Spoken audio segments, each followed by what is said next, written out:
What up, everybody? How y'all doing? Pastor DJ here from the woods at 10:15 at night, and I'm doing the daily inspiration. Yes, I am. It is great to be able to do these when I am able to relax and fully come into a sober mind.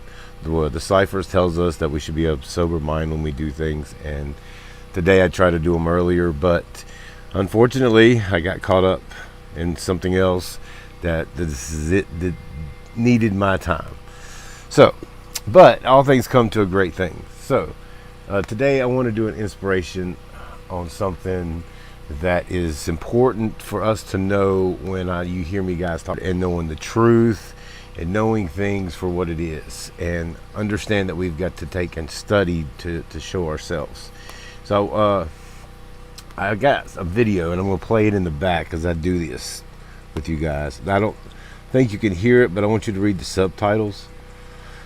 And I'm going to begin with reading it out of 2 Timothy 2:13, and I'm going to do all the way to 15. It says, "If we believe not, yet he abides faithfully. He cannot deny himself.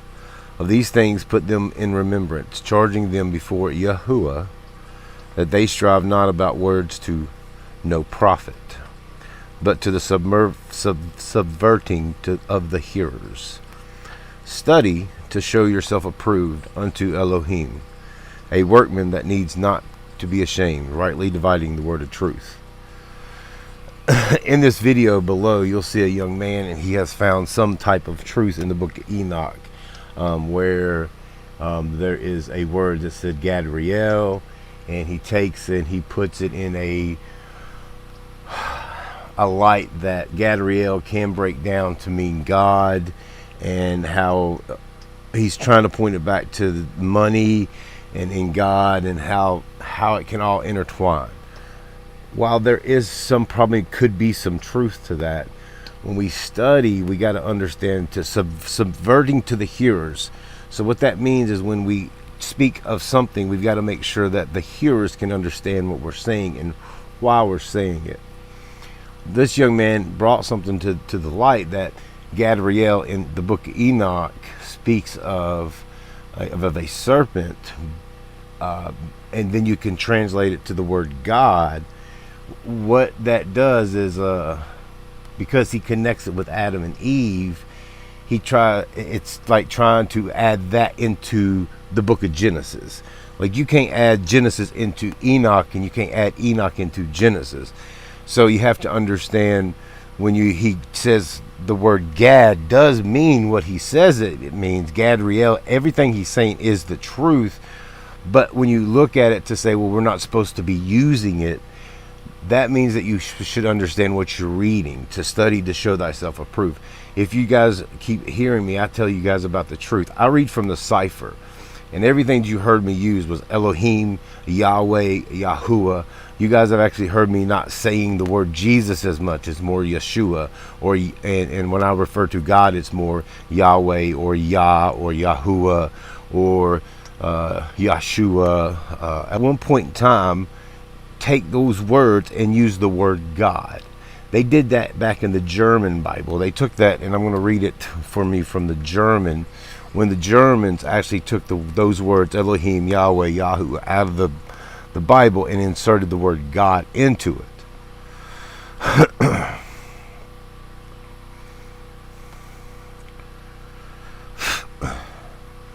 God is the common word or identity of a higher being in the universe beyond our world, the creator of all known existence, and who rules in conjunction with lower guidance. So the word God even here is as speaking of a lower. So that's why when you hear me, I've understood the truth.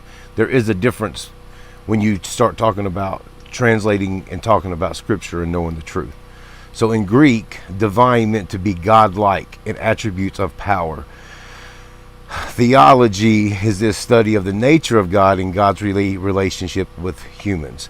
So when they changed it in the German dictionary, God means all anticipation of a lesser one or a divine one, but never one as a one of a creation or one with power. So when they did that in the German Bible.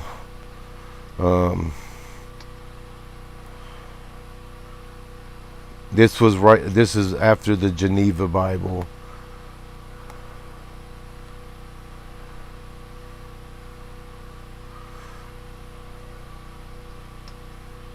In 871 AD. So this is well after everything.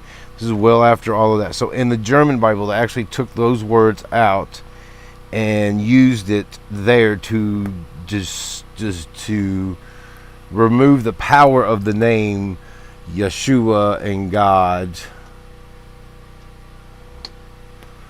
and put it into a more lesser terminology. God still in those words and in those Bibles still means higher or greater, but not one that has such mighty power. So while the young man was true in what his terminology broke down, he's using it to try to back up some type of proof about currency and type of a conspiracy, maybe why we shouldn't be saying it. While you may not should be saying it out of the knowledge and wisdom that you have gained, not out of something that you try to connect back to it. So you can't take, like I said, he took his scripture from Enoch and tried to use just where it says, because he said Adam and Eve, and then tried to take it back to Genesis. You can't do that. That's not how I even teach. That's not what I do. I use what the word is in front of me for what it is. So while the young man was true, he also needs to understand that he has got to subvert his findings to the listener. So he has to be aware of what the listener is going to hear when he speaks. So mad props on the young man, because I've learned a lot from him actually over the years. He does some good content. So go check him out. There is no link in the bio. I don't know how to efficiently do that yet, but I'm working on it. I love you guys. Stay prayed up. Remember, 2 Timothy 2:13 through 15. I'm going to read it to you again. From the cipher. Like I said, I study from the cipher. I don't study from the Bible. I study from the cipher because it uses the true words. We believe not, yet he abides faithfully. He cannot deny himself. Of these things put them in remembrance, charging them before Yahuwah. And I'm going to give you what this means. Yahuwah means, I am he who breathes life. Behold the nailed hands. That name has power. One who breathes life. That they strive not about words to no profit, but to the subverting of the hearers. Study to show yourself approved unto Elohim. Elohim means the creator of the heavens and the earth. Study to show yourself approved unto Elohim, a workman that needs not to be ashamed, rightly dividing the word of truth. We are the Movement Ministries. Love you guys. Thank you for watching. Will you go? Will you go?